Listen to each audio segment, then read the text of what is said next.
और अब चुनाव से जुड़ी खबरें देख लेते हैं। रांची में मेगा शो के जरिए प्रधानमंत्री नरेंद्र मोदी झारखंड के चुनावी महासमर में उतर चुके हैं। प्रधानमंत्री ने आज रांची पहुंचते ही रोड शो से मिशन झारखंड का आगाज किया। 2 दिवसीय झारखंड दौरे पर पहुंचे प्रधानमंत्री ने रांची एयरपोर्ट से बिरसा चौक तक रोड शो किया और पार्टी प्रत्याशी संजय सेठ के लिए जनता का आशीर्वाद मांगा। पीएम के रोड शो में शामिल होने यहां लोगों का हुजूम उमड़ पड़ा। मोदी की झलक पाने की हर तरफ लोग बेताब नजर आए। हजारों लोग एयरपोर्ट पर पीएम मोदी का दीदार करने पहुंचे। प्रधानमंत्री ने सभी का हाथ हिलाकर अभिवादन किया। पीएम को देखने के लिए बड़ी संख्या में महिलाएं और युवतियां भी पहुंची, जिन्होंने मोदी मोदी के नारे लगाए। सड़क के दोनों किनारे ये महिलाएं, ये युवतियां खड़ी रहीं। वहीं पीएम को देखने के लिए छतों पर, पेड़ पर, होटल पर, जहां जिसे जगह मिली खड़ा हो गया। लोग लगातार नारेबाजी कर रहे थे। वंदे मातरम, हम हैं चौकीदार, मोदी जिंदाबाद, जय श्री राम के नारों से पूरी रांची गूंज रही थी। पीएम का काफिला बिरसा चौक के करीब पहुंचते ही लोगों में उनसे हाथ मिलाने की होड़ मच गई। प्रधानमंत्री ने भगवान बिरसा मुंडा की प्रतिमा पर माल्यार्पण किया। इसके बाद पीएम राजभवन की ओर प्रस्थान कर गए। कल पीएम सुबह 11 बजे लोहरदगा में चुनावी जनसभा को संबोधित करेंगे।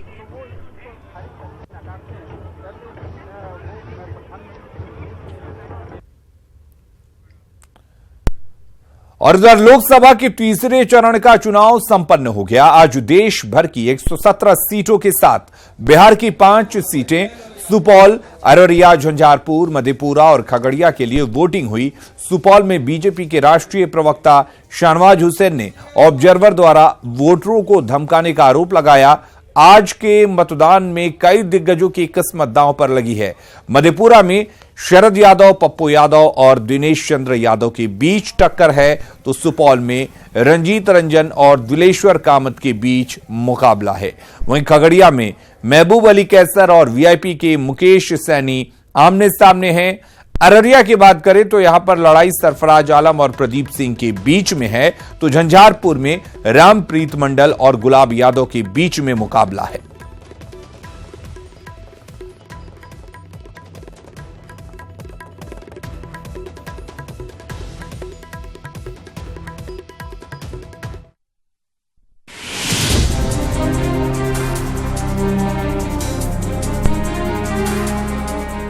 लोकतंत्र के महापर्व की इन खूबसूरत तस्वीरों के साथ तीसरे चरण का रण संपन्न हो गया।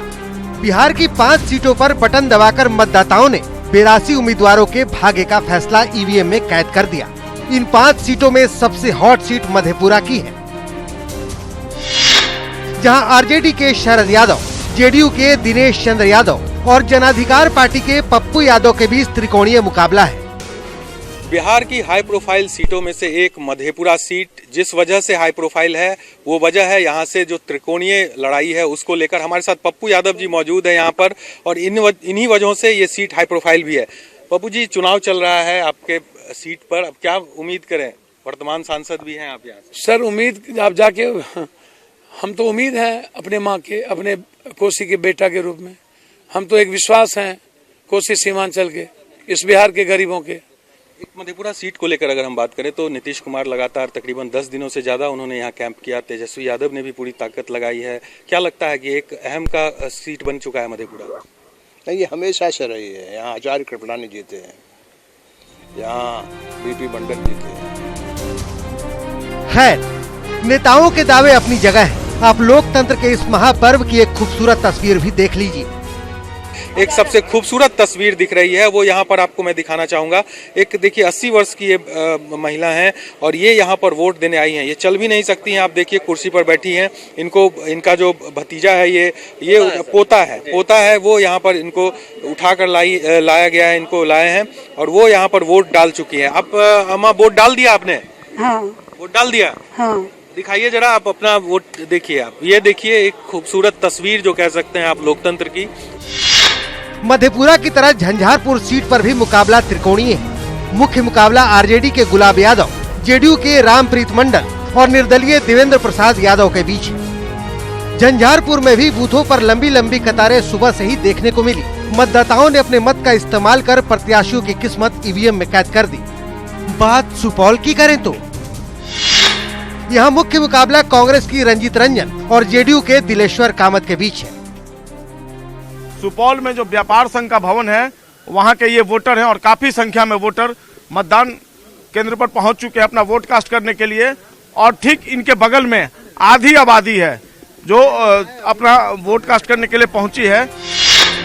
अररिया की बात करें तो यहाँ मुख्य मुकाबला आरजेडी के सरफराज आलम और बीजेपी के प्रदीप सिंह के बीच है। अभी हम जिस बूथ पर हैं यह अररिया के जहानपुर गांव का एक बूथ है और यहाँ पे खासा संख्या में महिलाएं आई हैं। आइए जानते हैं कि उनके मन में क्या है, क्या सोचकर वोट डाल रही हैं, क्या मन में बताइए। मन में तो सरकार अच्छी हो, देश को अच्छा से चलाए। बिहार की 5वीं सीट यानी खगड़िया में मुकाबला एलजेपी के महबूब अली कैसर और वीआईपी के मुकेश सहनी के बीच है। और इस वक्त हम खड़े हैं खगड़िया के मतदान केंद्र संख्या 203 पे और आप देख रहे हैं कि यहाँ पे बहुत ही सुखद तस्वीर जो है वो देखने को मिल रही है। जितनी लंबी कतार यहाँ पे पुरुष की है उतनी ही लंबी कतार जो है महिला की भी देखने को मिल रही है। महिला वोटर जो है उनमें भी वोट को लेकर के, वोट कास्ट करने को लेकर के खासा उत्साह देखने को मिल रहा है। तो तीसरे चरण का रण संपन्न हो गया। मतदाताओं ने अपना फैसला ईवीएम में कैद कर दिया। अब किन किन उम्मीदवारों की किस्मत चमकती है और किसे जनता बाय बाय बोल देती है, ये तो 23 मई को ही पता चल पाएगा। Bureau report, news 18 network. और तीसरे चरण के चुनाव में सियासत के कई दिग्गजों ने भी वोट डाला। खुद प्रधानमंत्री नरेंद्र मोदी ने इसी चरण में अपने मताधिकार का प्रयोग किया। वहीं बिहार में शरद यादव और शाहनवाज हुसैन जैसे कई दिग्गज नेताओं ने भी वोट डालकर लोकतंत्र को मजबूत करने में अपना योगदान दिया।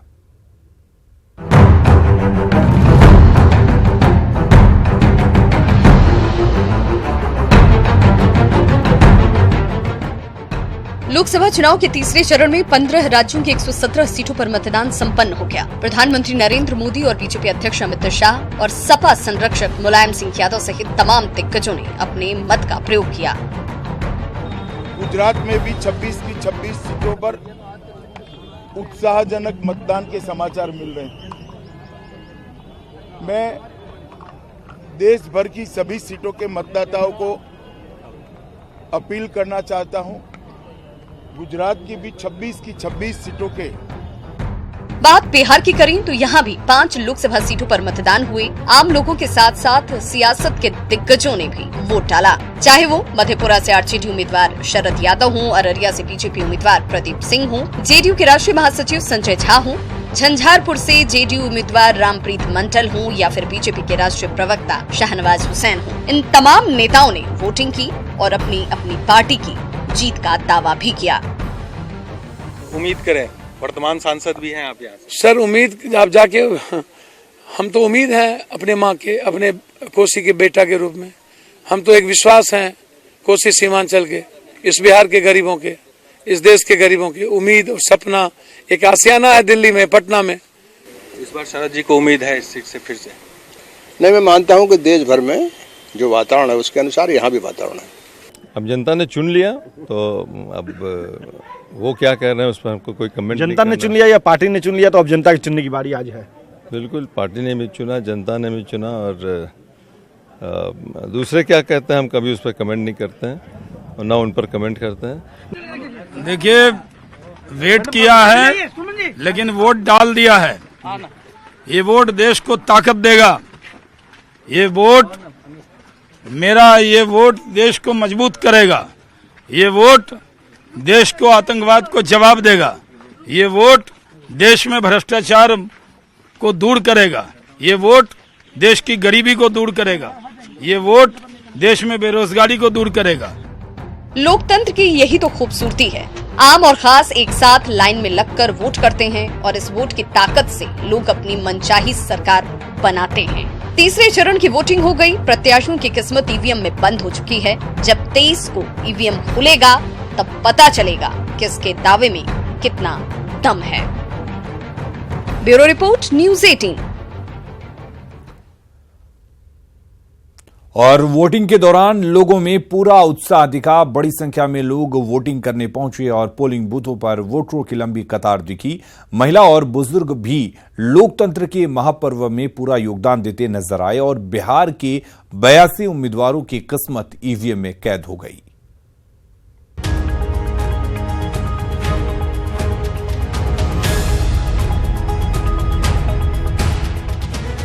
वोटरों को जागरूक करने की पूरी कोशिश हुई और इसका असर भी पहले 2 चरणों में भी दिखा। मतदान को लेकर मतदाताओं में खासा उत्साह दिख रहा है। खासकर महिलाएं बढ़ चढ़कर अपने मत का प्रयोग कर रही हैं। खगड़िया लोकसभा क्षेत्र में आने वाले समस्तीपुर के कुछ गांवों की ये तस्वीरें देखिए। खगड़िया में ही 108 साल की एक बुजुर्ग महिला वोट देने के लिए पहुंची। परबत्ता विधानसभा के बूथ संख्या 133 पर इनका उत्साह चर्चा का विषय बना रहा।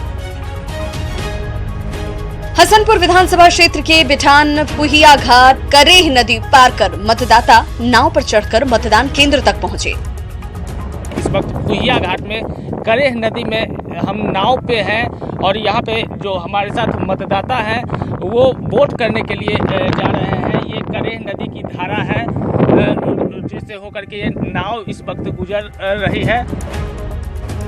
महिला मतदाताओं के लिए अधिकांश बूथों पर विशेष व्यवस्था की गई थी। चुनाव आयोग की तरफ से पानी और बैठने के लिए कुर्सी के इंतजाम से महिला मतदाताओं को मतदान करने में आसानी हुई। ये सखी बूथ है और यहाँ की सारी मतदान कर्मी जो है वो महिलाएं हैं। ये तस्वीरें हैं मधेपुरा की। ऐसी खूबसूरत तस्वीरों से पता चलता है कि हमारा लोकतंत्र मजबूत क्यों है। सुपौल लोकसभा क्षेत्र के सिंघेश्वर विधानसभा के मतदान केंद्र पर मतदाताओं की लंबी कतारें लगी हुई हैं। चिलचिलाती धूप में खड़े होकर मतदाता अपनी बारी का इंतजार करते हुए भी नजर आए। चिलचिलाती धूप में भी लोग अपने मतदान के लिए लाइन में कतारबद्ध हैं। 2 घंटे से लाइन में हैं, कतारबद्ध हैं और ये लोग अपने लोकतंत्र के इस महापर्व में जो लोकसभा का चुनाव होना है उसके लिए मतदान के लिए कतारबद्ध है। सुपौल लोकसभा क्षेत्र में लोगों ने लोकतंत्र के पर्व में बढ़ चढ़कर हिस्सा लिया। खासकर महिलाएं खूब उत्साहित नजर आईं। अच्छी तस्वीर, एक सुखद और सुंदर तस्वीर लोकतंत्र के लिए। सुबह से ही जो वोटर हैं वो अपनी बारी का इंतजार कर रहे हैं और एक लंबी लाइन। सुपौल में जो व्यापार संघ का भवन है वहां के ये वोटर हैं और काफी संख्या में वोटर मतदान केंद्र पर पहुंच चुके हैं अपना वोट कास्ट करने के लिए। झंझारपुर की बात करें तो झंझारपुर में भी मतदान को लेकर मतदाताओं में भारी उत्साह दिखा। युवा, महिला, पुरुष हो या फिर बुजुर्ग, सबने लोकतंत्र के इस महापर्व में अपनी भागीदारी दिखाई।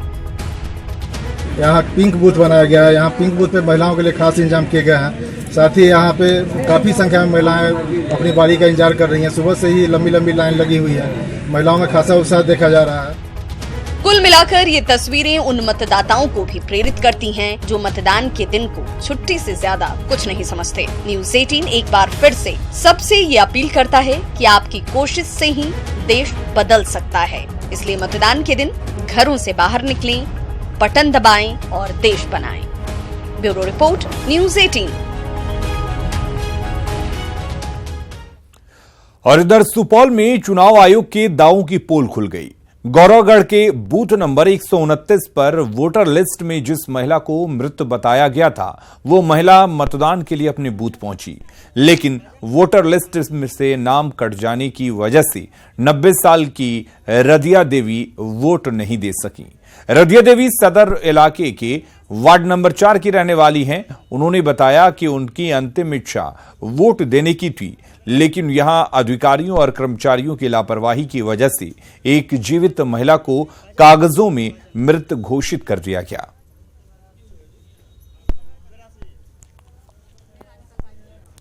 इसके अनुसार इसमें मृत्यु घोषित किया गया। आखिर कैसे हुआ मृत्यु घोषित? तो ये जिंदा यहाँ पर आई हैं। ये तो बीएलओ के माध्यम से होगा। अब क्या होगा इनका? ये वोट नहीं गिरा पाएंगे। वो आगे कार्रवाई सर लोग कर सकते हैं, गिरवा पाएंगे। कैसे गिराएंगे जब मृत्यु हो गई? आप लोग स्वतंत्र है, ये है अपने आप, अभी खुद आई है, इसके साथ सब सबूत है, तो गिरा सकती है। उस हिसाब से आप लोग इसको गिराने उस हिसाब से। और अब आपको सीधे लिए चलते हैं वाराणसी, जहां पर बीजेपी के राष्ट्रीय अध्यक्ष अमित शाह प्रेस कॉन्फ्रेंस कर रहे हैं। अब चुनाव जीतने के बाद जेल के अंदर पहुंचाऊंगा। देश का मतदाता ये जानना चाहता है कि क्या ऐसा व्यक्ति जो न्यूक्लियर बटन को पटाखे की तरह संज्ञा दे रहा हो और लोगों को जेल के अंदर भेजने की बात कर रहा है। आप कब राहुल गांधी जी को मिले थे अंत में? राहुल गांधी जी को अंत में कब मिले थे? तो भैया इनके जैसी भाषा क्यों प्रयोग करते? बैठिए बैठिए आप बैठिए। पहली बात ये कि न्यूक्लियर बटन की प्रधानमंत्री की ओर से चर्चा करना या चुनाव जीतने के बाद लोगों को जेल भेजने की बात करना, तो क्या ये माना जाए कि चुनाव जीतने के बाद देश में राजनीतिक उत्पीड़न का नया दौर शुरू होगा? ना जी, या न्यूक्लियर बटन को पटाखे की तरह उपयोग हो गया। अब बैठिए आप। देखिए प्रधानमंत्री भाई रहने दो ना। प्रधानमंत्री जी ने 2014 में भी कहा था, आज भी मैं भारतीय जनता पार्टी की ओर से कहना चाहता हूं, जिन लोगों ने 12 लाख करोड़ के घपले घोटाले और भ्रष्टाचार किया है उनको बख्शा नहीं जाएगा, उनकी जगह जेल के सलाखों के पीछे होगी।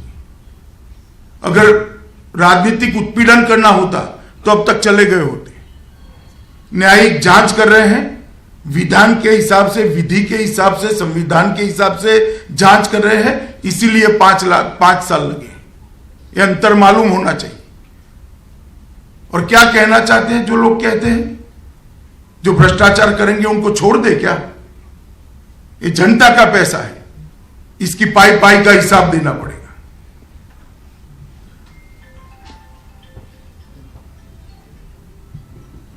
जागरण से विकास की सुधीर जी, हिंदुस्तान टाइम्स। जी भाई साहब, मैं सुधीर हिंदुस्तान टाइम्स। मैं ये पूछना चाह रहा था कि आपने मुझे पूरी बात बता दी कि आप 256 सीटों का दौरा कर चुके हैं। लास्ट ब्रेक में जो है वो बड़ा क्रूशियल है क्योंकि मोदी जी यहाँ से डर रहे हैं। आप कैसे देखते हैं इसमें आपके एक एलआई छोटे हैं, उनको आपने रोकने की काफी कोशिश की कि वो बात ना करें, एसपी के उनका साथ में, अब वो आपके साथ नहीं है, तो आप मानते हैं कि कुछ इम्पैक्ट पड़ेगा कि नहीं पड़ेगा आपकी सीट? देखिए, चुनाव में हर एक को अपना मत रखने का और चुनाव लड़ने का अधिकार होता है। हम भी चुनाव के मैदान में हैं, अगर वो भी चुनाव के मैदान में आते हैं तो जनता तय करेगी क्या होगा। आपके ऊपर कोई इम्पैक्ट पड़ने नहीं जा रहा आपकी पार्टी? नहीं, मैंने ऐसा नहीं कहा है। मैंने कहा जनता को तय करना है बाद में इम्पैक्ट किस पर डालना है। तो बीजेपी के राष्ट्रीय अध्यक्ष अमित शाह इस वक्त वाराणसी में पहुंचे हुए हैं और वहां पर प्रेस वार्ता को संबोधित कर रहे हैं। अगली खबर का रुख कर लेते हैं। झारखंड में पूर्व मुख्यमंत्री बाबूलाल मरांडी को धमकी मिली है कि वो अपनी पार्टी के प्रत्याशियों का नामांकन वापस करा लें, नहीं तो उन्हें मार दिया जाएगा। पत्र मिलने के बाद बाबूलाल ने इसे रघुवर सरकार की साजिश बताया है, तो सहयोगी दलों ने सरकार से बाबूलाल को पुख्ता सुरक्षा मुहैया कराने की मांग की है।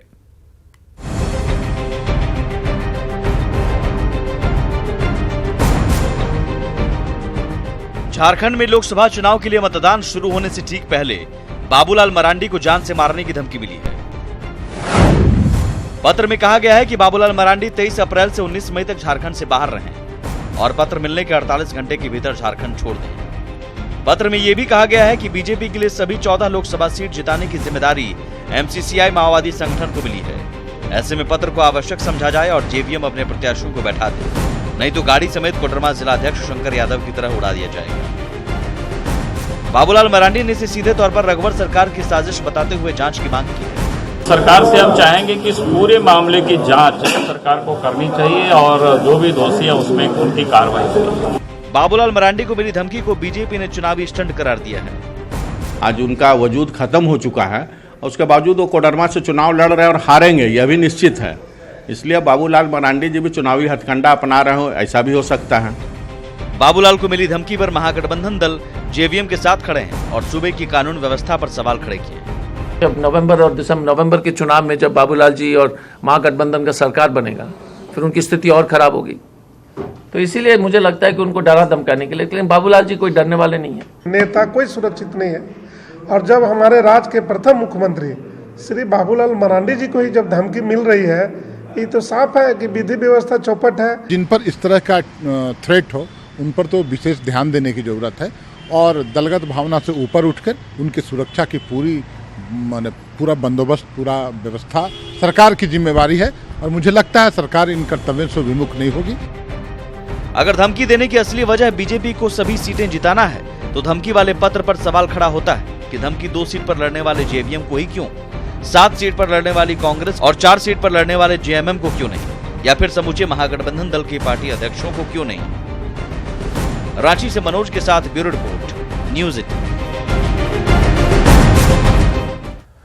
और पलामू में चुनावी सभा को संबोधित करते हुए गृह मंत्री राजनाथ सिंह ने बीजेपी उम्मीदवार बीडी राम के लिए वोट मांगा। साथ ही विकास के लिए आम लोगों से लोकतंत्र के महापर्व में बढ़-चढ़ कर हिस्सा लेने की अपील की।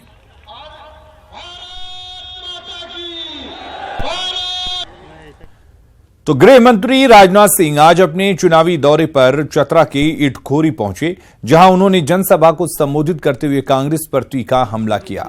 उन्होंने देश की तरक्की के लिए कांग्रेस के सफाई का आह्वान किया और कहा कि कांग्रेस मुक्त होने के बाद भी देश का विकास संभव हो पाएगा। इसके साथ ही उन्होंने केंद्र सरकार की प्रशंसा की। केंद्रीय गृह मंत्री ने कहा कि मोदी सरकार के नेतृत्व में देश की अर्थव्यवस्था में काफी तेजी आई है और भारत 6ठे स्थान पर पहुंच चुका है। उन्होंने जल्द ही भारत के 5वें स्थान पर पहुंचने की संभावना जताई है। राजनाथ सिंह ने सर्जिकल स्ट्राइक और एयर स्ट्राइक का सबूत मांगने पर कांग्रेस की आलोचना की। वहां से ये सिग्नल आती है कि यहां पर बैठकर सारी चीजें रेगुलेट की जाती हैं। हवाई जहाज एक के पीछे 2, दूसरे के पीछे तीसरा, एक एक मिनट पर उधर से भी 4, इधर से भी 6, कोई किसी से नहीं टकराता है। ट्रेन भी ये भी चलती है, बहुत सारी व्यवस्थाएं, हम सबकी चर्चा नहीं करेंगे। सिग्नल जो सैटेलाइट आते हैं उसी से सब सारा मैनेज होता है। दुनिया का कोई देश यदि हमारे अर्थ ऑर्बिट में चलने वाली सैटेलाइट को तोड़ दे, सारी व्यवस्था ठप हो जाए। और वहीं मुख्यमंत्री रघुवर दास ने आज लातेहार में चुनावी सभा किया। बालूमाथ में चुनावी मंच से रघुवर दास ने विरोधियों पर जमकर निशाना साधा। उन्होंने न सिर्फ कांग्रेस पर गरीबों के शोषण का आरोप लगाया, बल्कि निर्दलीय प्रत्याशी राजेंद्र साहू पर भी कोयला चोरी को लेकर हमला बोला। सीएम ने 2014 का रिकॉर्ड तोड़कर भारी बहुमत से एक बार फिर चतरा से सुनील सिंह को चौकीदार बनाकर संसद भेजने की अपील की। हालांकि इस दौरान सीएम के मंच पर सुनील सिंह नहीं थे, जिससे कार्यकर्ताओं में थोड़ी नाराजगी भी देखी गई।